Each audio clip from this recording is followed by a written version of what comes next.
And today said he's halting immigration to the United States for 60 days. That executive order blocks green card applicants seeking permanent residency. It doesn't stop temporary workers or seasonal farm laborers from entering the country. The president made that surprise announcement last night. Officials are still drafting the order. The president said he will likely sign it tomorrow. At his daily COVID-19 briefing, the president said the immigration ban will help the economy. In order to protect American workers, I will be issuing a temporary suspension of immigration into the United States. This pause will be in effect for 60 days, after which the need for any extension or modification will be evaluated by myself and a group of people based on economic conditions at the time. While the president denied the plan as a political move to appeal to his supporters, the Trump re-election campaign is using the executive order to rally the base through text messages and email alerts. So joining us now via FaceTime to talk about that and more, Illinois Congressman Jesus Chuy Garcia. Good evening, Congressman. Nice to see you. It's great to join both of you. First of all, let's talk a little bit about the immigration issue that the president is mentioning. We have essentially shut the country down. And for you, would you say this announcement isn't a timing issue, but more of a principle issue?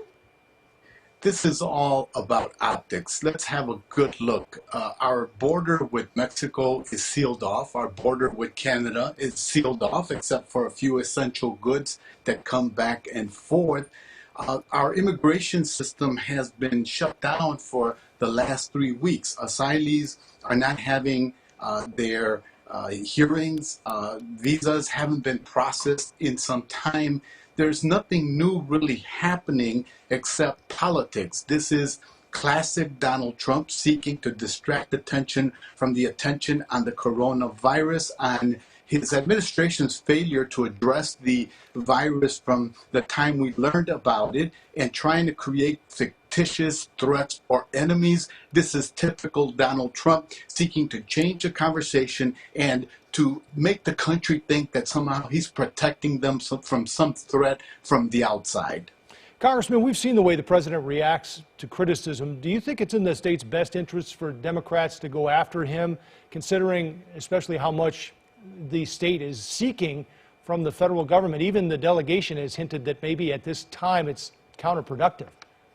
Look, I think what the governors have said and done is furthering the interest of their states and of their people. They're trying to protect people. They want protective equipment for their frontline workers. They want testing. It's the only way in a pandemic to follow a way to normalize things. If you don't test, you don't know where you are. And the fact is that the administration has blundered in its response, and we don't have enough testing going on. I understand the frustration of governors, and both Democrats and Republican governors have said that the testing that is available out there is not adequate, that there hasn't been enough protective equipment from frontline workers. That's what they want. There's not much politics except when the president attacks them and makes it seem that it's about politics and not about good public health policy.